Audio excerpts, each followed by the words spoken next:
नमस्कार, मेरो नाम केशर राणा। म आज वेश्या कारागार भन्ने शीर्षकमा उपन्यास लेखी आफै वाचन गरी यहाँहरू सामु प्रस्तुत गर्दैछु। वेश्या कारागार। म कारागारभित्र छु, कसैको हत्या, डकैत वा कुनै जघन्य अपराध गरेको होइन। गरिबीको रेखाले च्यापेर आफ्नो परिवारको खुसी किन्न सहर छिरेको एक यात्रीलाई उपहारमा कारागार मिलेको छ। त्यस्तो कारागार जहाँको पर्खाल आफूले मारेका खुसीहरू उभिएर मलाई छेकेका छन्। आफूले पाएको साँघुरो जिन्दगीको बिम्बहरूले मलाई आफैसँग थुनामा राखेको छ।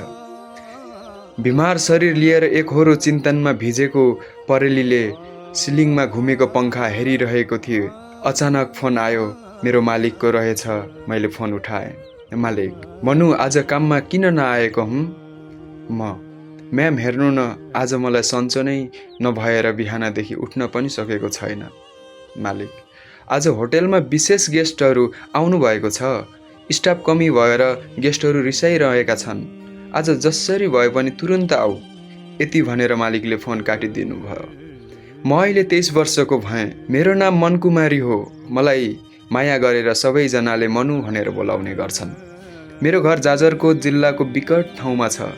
म 16 वर्षको छँदा घाँस काट्न गएकी मेरी आमा भिरबाट लडेर स्वर्गीय हुनुभएको हो। आमाको पीर लिएको बहानामा बाबा सधैँ मदिरा सेवन गरी हिँड्नुहुन्थ्यो। म घरकी जेठी छोरी हुँ।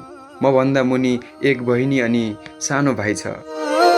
बाबा सधैँ दारूको नसामा हिँडिरहने अनि कुनै काम धन्दा पनि नगर्ने भएकाले परिवारमा धेरै दुःख थियो। म कक्षा 8 पढ्दै बीचमा पढ्न छोड्नु पर्यो। बाबा पनि धेरै रक्सी सेवन गरेको कारण बिमार पर्दै जानुभयो।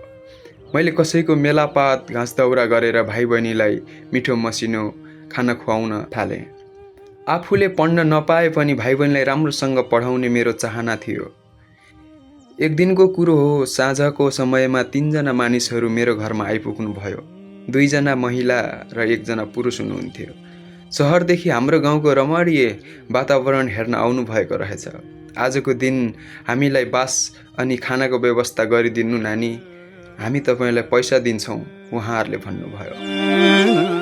जसोतसो खाना खुवाएर सुत्ने ठाउँको व्यवस्था गरिदिए। उहाँहरूले हाम्रो दुःख नजिकदेखि देख्नु भएको थियो र मलाई हामीसँग काठमाडौँ हिँड, हामी राम्रो काममा लगाइदिन्छौँ तिमीलाई भन्दै फकाइ फुलाइ गर्दै हुनुहुन्थ्यो। बोलीमा मिठास थियो र दुखीको आवाज बनेर बोलेको सुन्दा म कतै डराइरहेकी थिएँ त कतै भाइ बहिनीको भविष्य पनि सोचिरहेको थिएँ। भोलिपल्ट उहाँहरूलाई आफ्नो ठाउँ घुमाउन हिँडेर उहाँहरूको कुरामा फसेपछि उहाँहरूसँगै काठमाडौँ जाने तयारी गरे र बाबा बहिनी भाइलाई खुसी राख्ने बाचा गर्दै गाउँ छोडेर काठमाडौँ आए।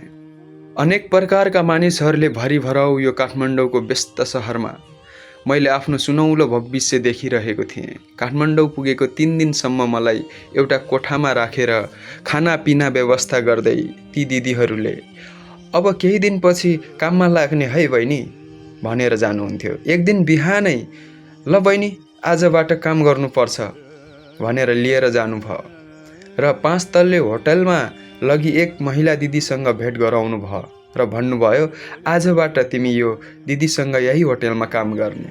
दिदीलाई हामीले सबै कुरा भनिदिएका छौँ, तिमीले चाहे जति पैसा दिनुहुन्छ। यस्तै कुराहरू सम्झाएर उहाँहरू निस्किनु भयो। करिब 10-15 दिनसम्म मैले झाडु पोछा लगाउने, भाँडा बर्तन साफ गर्ने कामहरू गर्न थालेँ। एक दिन होटलको मालिक दिदीले मलाई भन्नुभयो, मालिक दिदी तिम्रो नाम के थियो रे बहिनी? म त भुलेछु। म अलि मुस्कुराउँदै जवाफ दिएँ, मेरो नाम त मनकुमारी हो म्याम। मालिक दिदी, मनकुमारी होइन, आजदेखि मनु है त तिम्रो नाम। अनि यहाँ सुन त, यो होटेलमा मैले काम अनुसार तलब दिने गरेकी छु। यसरी सरसफाइ गरेर मात्र त कमाइ थोरै हुन्छ नि बहिनी। तिमीले बुझिसकेको होला, यहाँ धनी धनी गेस्टहरू आउनुहुन्छ। उहाँहरूलाई सेवा गरे बापत त धेरै पैसा दिनुहुन्छ नि उहाँहरूले। बुझेकी छौ? म्याम, मैले अलिअलि बुझिसकेको छु यहाँको बारेमा। फेरि म यस्तो काम गर्न सक्दैन कि? मालिक दिदी, हे बहिनी, बानी हुँदै जान्छ पो हौ, पैसा डबल कमाउन सक्छौ। दिदीले मलाई फकाइ फुलाइ गरेर भोलिबाट यौन धन्दा गर्न प्रेरित गर्नुभयो र मलाई पनि आफ्नो घरको परिस्थितिहरू सम्झिँदा पैसा कमाउनु ठुलो जस्तो लाग्यो। आज पनि सम्झन्छु त्यो सुरुको दिन। एकपटक बेश्या बन्नको लागि धेरै पटक मर्नु पर्दो रहेछ। जहाँ छोरी मान्छेको भावना, मन अनि तन टुक्रिएर छिया छिया हुन्छ नि, तब बेश्याको उपनाम पाउन सकिन्छ। मेरो अस्मिता छिनमा लुटिँदा मेरो आँखाबाट झरेको आँसुको पीडा त्यो बन्द कोठाका भित्ताहरूले प्रष्ट देखेका छन्, या मेरो सिरानीहरूले थाहा पाएका छन्। ती दिनहरूमा आफ्नो शरीरभन्दा ठुलो बाबाको औषधि र भाइ बहिनीको भोको पेट अनि बाध्यता जस्तो लाग्थ्यो। घरमा पैसा पठाएर उनीहरूलाई खुसी त राखेको थिएँ, तर भाइ बहिनी र बाबाले मेरो कामको बारेमा सोधपुछ गर्नुभयो भने मेरो आँखाको आँसु र फोन एकै पटक काट्नु पर्थ्यो।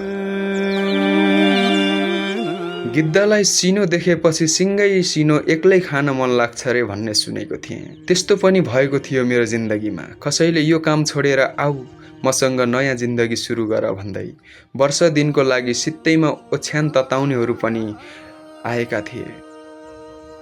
बागमतीको त्यो फोहोरो धल र काठमाडौँ सडक छेउछाउको कचडाभन्दा दुर्गन्धित आफ्नो जिन्दगी बोकेर हिँडिरहेको छु। बाबालाई धेरै उपचार गर्दा पनि बचाउन सकिनँ। भाइ बहिनी पनि ठुलो हुँदै गए लगत्तै मेरो कामको बारेमा थाहा पाएपछि म प्रति देखाउने व्यवहारले म झन् मर्दै गएको छु। करिब 6 वर्ष अरूको यौन तृष्णा मेटाउँदै आएकी मेरो स्वास्थ्यमा ठुलो समस्या आएको छ। बारम्बार तल्लो पेट दुख्ने, अनेक समस्या देखिने भएर हस्पिटलमा चेक जाँच गराउँदा HIV पोजिटिभ अनि पाठेघरमा क्यान्सरको तेस्रो स्टेजमा पुगेको रहेछु। मैले बुझ्नै सकिनँ यो जिन्दगीमा बाध्यता ठुलो हुन्छ कि आफ्नो मर्यादा। भोको पेटले देखाएको यो सहरले मलाई जिन्दगीको नराम्रो पाठ पढाएर सबैभन्दा अलग दुनियाँको भुमरीमा नचाइरहेको छ।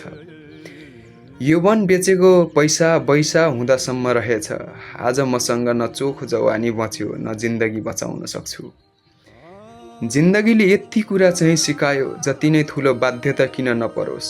शरीर बेचेर खुसी किन्नुभन्दा बालुवा चालेर दुःख बेसाउनु नै ठिक रहेछ। हातमा बसेको थेला एक दिन निको भएर जान्थ्यो होला। यो इज्जतमा लागेको धब्बा अब आफ्नो खरानीसँग पखालिएर जान्छ कि जस्तो लाग्छ। निकै निर्मम हुँदो रहेछ बेश्या कारागार। न त्यो गाउँ फर्किन सक्छु, न जानी जानी आफ्नो जिन्दगी सकाउन सक्छु। आज आफ्नै जिन्दगीको बारेमा लेख्दा एक दिन भए पनि छोटिएर गयो। अब कति दिन कति रात बाँकी छ खोइ म बार बार मरेर एक दिन साँच्चै मर्नको लागि। धन्यवाद।